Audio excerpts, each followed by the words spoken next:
गाय का जो गोबर गिरता है, कंडा बनता, छेना बनता, या वो उपला, अलोना, गोबरी, जो समझो आप, वो बन गया। पितरों को घी में गुड़ मिलाकर, शक्कर मिलाकर धूप देते हैं। वो धूप का प्रारंभ कहां से हुआ वो समझना।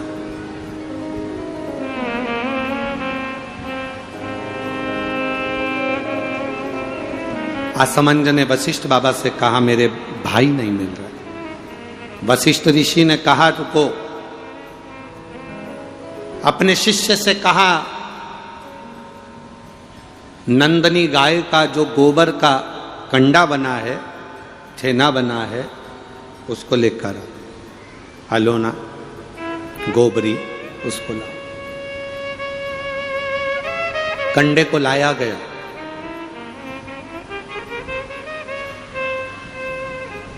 अग्नि में जलाया गया। जलाकर असमंज के सामने उसको रखा गया। उसमें नंदनी गाय के दूध का घी बनाकर उस कंडे पर छोड़ा गया।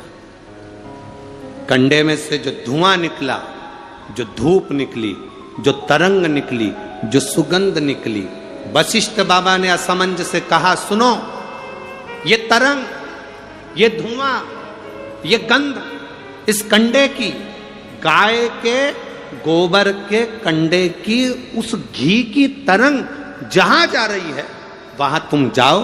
इस तरंग, इस सुगंध के पीछे पीछे जाना, तुम्हें तुम्हारे भाई प्राप्त हो जाएंगे। असमंज उस तरंग सुगंध के पीछे पीछे पीछे पीछे पीछे पीछे खुशबू लेते हुए सुगंध धुएं के पीछे पीछे जाने लगा।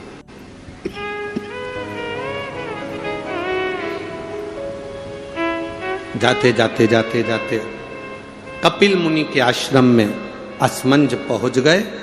सुगंध, जो कंडे पर धूप दी थी, घी छोड़ा था, नंदनी गाय का जो घृत छोड़ा गया था, उसकी गंध से कपिल मुनि के आश्रम में राजा रुक गए।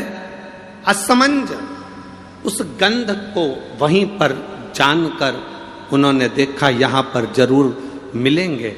तब कपिल मुनि मिले और कपिल मुनि से मालूम पड़ा कि मेरे 60,000 भाइयों ने कपिल मुनि पर घोड़े के चोरी का, अश्व की चोरी का इल्जाम लगाया था। अश्वमेध यज्ञ के अश्व की चोरी का इल्जाम लगाया था, इसलिए ये 60,000 कपिल मुनि के आश्रम में जलकर भस्म हो गए। 60,000 राख के ढेर बन गए। असमंज ने कपिल मुनि के हाथ जोड़ लिए, गुरुवर मैं आपको नमन करता हूं, मेरे भाइयों से गलती हो गई, आप पर चोरी का इल्जाम लगा दिया। निवेदन केवल इतना है कि अब मेरे भाइयों का कल्याण कैसे होगा। ये मेरे 60,000 जो भाई मरे हैं, इनकी मुक्ति कैसे होगी, इनका मोक्ष कैसे होगा।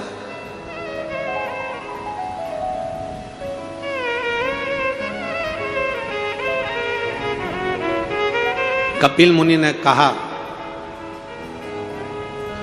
ब्रह्मलोक से गंगा पृथ्वी पर लेकर आना। गंगा का जल जब कपिल मुनि कहते हैं मेरे आश्रम में आएगा, तो ये 60,000 राख के ढेरों का कल्याण गंगा का जल कर जाएगा। ये गंगा का जल 60,000 राख के ढेर का उद्धार कर जाएगा। गंगा का जल लाना चाहिए। असमंज, गंगा जी लाने में समय लगेगा, पहले तुम तुम्हारा घोड़ा लेकर जाओ, अश्व लेकर जाओ, और तुम्हारे पिता सगर से अश्वमेध यज्ञ की पूर्णाहुति करवाओ, उसके बाद में गंगा लाना। अश्व लेकर असमंज चले, पर असमंज घर नहीं गए, वशिष्ठ बाबा के घर पर पहुंच गए। वशिष्ठ ऋषि के यहां जाकर असमंज ने हाथ जोड़कर कहा गुरुदेव, तुमने जो कंडे पर घी छोड़ा था, गाय का जो घी छोड़ा था, उसकी जो गंध उठी थी, वो गंध ने मुझे अपने भाइयों से मिलवा दिया।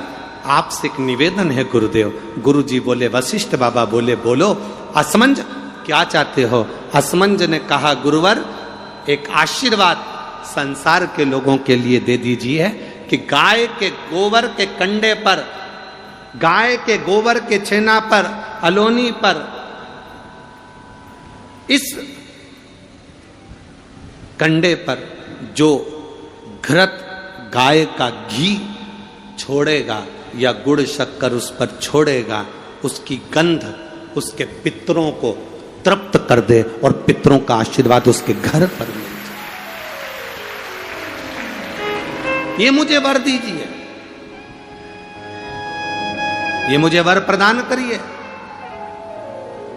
आप लोगों में से कितने लोग हैं जिनके घर में कंडा जलाकर धूप दी जाती है? हाथ हिलाओ जरा। सभी लोग हैं, बहुत सारे। ठीक है, रखिए रखिए रखिए, जरूरी है।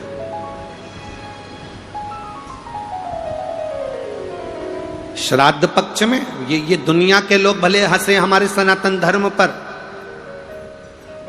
दुनिया के लोग भले हमारे सनातन धर्म पर उंगली उठाएं कि कंडा जलाकर धूप छोड़ने से क्या पूर्वजों को मिल जाती है,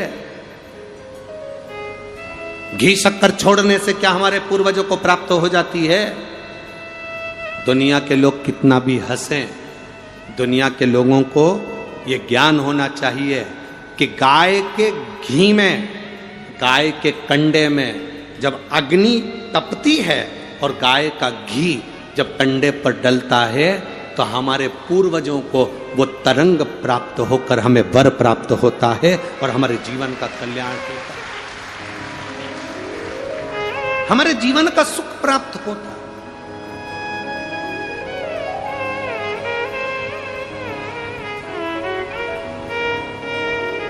हमारे जीवन का एक आनंद प्राप्त होता है।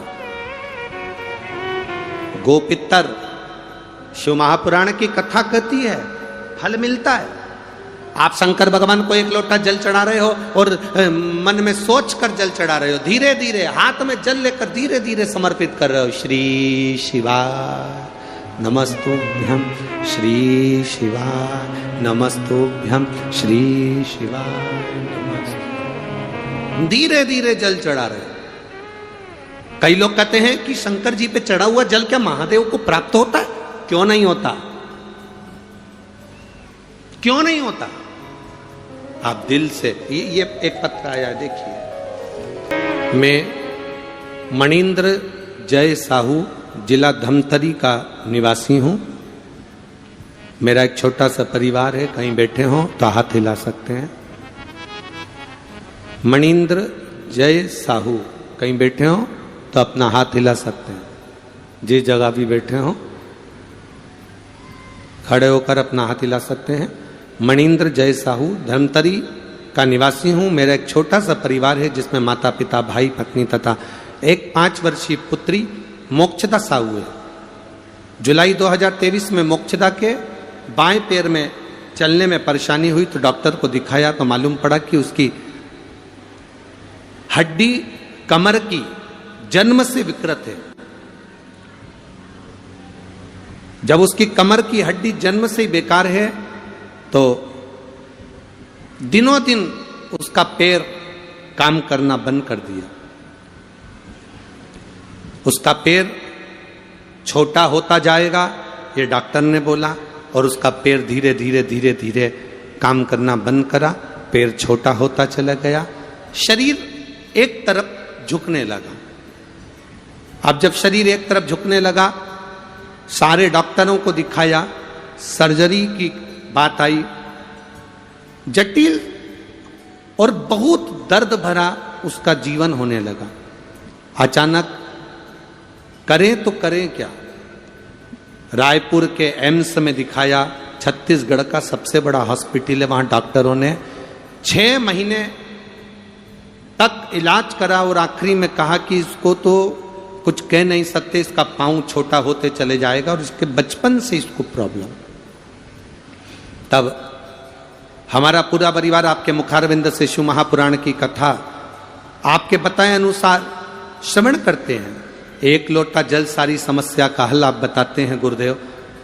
जब सारे डॉक्टरों ने हाथ ऊंचे कर दिए तब शिवजी पे एक लोटा जल चढ़ाना प्रारंभ करा।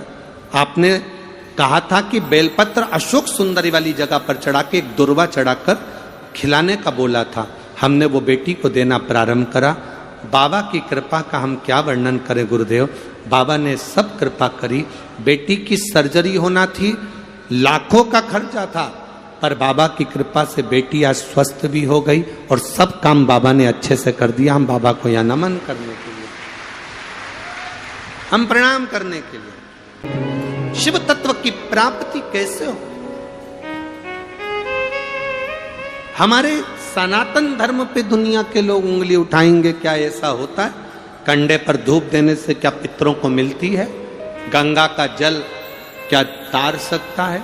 शिव महापुराण की कथा सुनकर लोग शंकर के मंदिर जाते हैं, शिव जी को लोटा भर के जल चढ़ाते हैं, तो क्या शंकर भगवान सुन सकते हैं? ये इतने इतने पत्र लोगों ने अपने डॉक्टर और अपने मेडिकल की पूरी पूरी रिपोर्टें इन पत्रों में लगाई है। ढेर पत्र यहाँ रोज आते हैं, ये सारे पत्र यहीं की यहीं रहते हैं जी। ये इतने इतने पत्र, ये ढेरों रिपोर्टें लोगों ने डॉक्टर की लगाई। देखो आप इन रिपोर्टों को, कितना रिपोर्ट इन्होंने डॉक्टर की लगाई है, कितना। ये पत्र लिखा है किसी ने, कोई गजेंद्र कुमार साहू हैं, बीरनपुर नगरी, जिला धमतरी, छत्तीसगढ़ के निवासी हैं, जिन्होंने भेजी ये पत्र भेजा। और ये फाइल पूरी डॉक्टर की लगाई, आप देख सकते हैं। और एक पेज की नहीं, कम से कम 50 पेज की फाइल होगी, जिसके अनुसार डॉक्टर ने उसके शरीर में बहुत कुछ बता दिया था, पर बाबा की कृपा से एक लोटे जल और एक बेलपत्री के बल पर पूरी बीमारी सही हो गई। ये शिव तत्व कहता। कहीं बैठे हो तो हाथ हिला सकते हैं, आप ही हैं, दोनों हाथ हिला दो एक बार।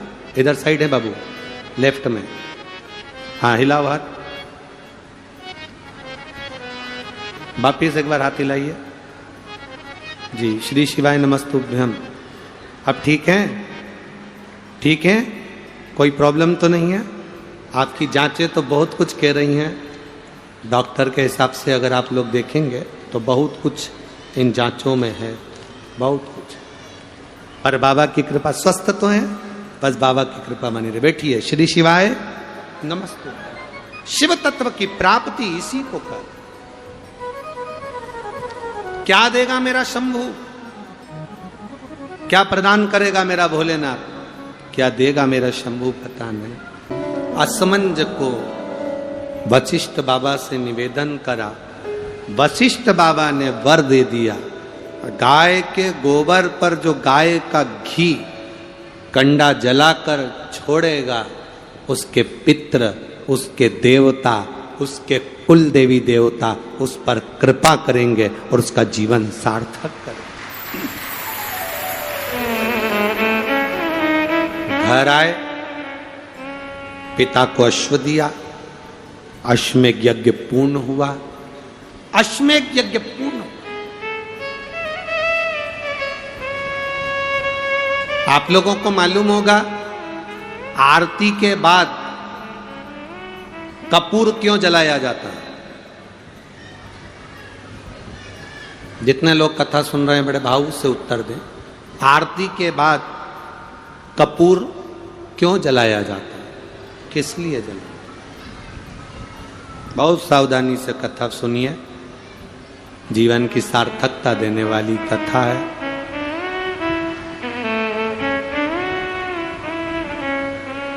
बहुत दिल से सुनोगे, वो दिल से देगा। भले पेड़ के नीचे बैठ, मैं आस्था चैनल के से निवेदन करूंगा और सोशल मीडिया टीम से निवेदन करूंगा कि बाहर जितनी पब्लिक बैठी है, धूप में बैठी, पेड़ के नीचे बैठी, उनको ड्रोन शॉट से कवर कर कर उनको भी आस्था चैनल पर जरूर दिखाएं कि छत्तीसगढ़ का शंकर भगवान के प्रति प्रेम क्या है, शिव तत्व की स्नेहता क्या है।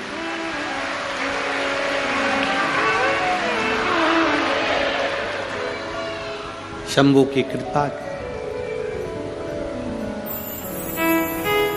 आरती के बाद कपूर क्यों जलाया जाता है? शिव महापुराण की कथा कहती है, आरती होने के बाद मंदिर, देवालय, शिवालय, पूजन, कथा, सत्संग में कपूर जलाने का एक कार्य इसलिए है, कपूर अश्वमेध यज्ञ की पूर्ण आहुति का फल प्रदान करता है और हमें अश्वमेध यज्ञ का फल मिलता है, इसलिए कपूर को आरती के बाद जलाया जाता है।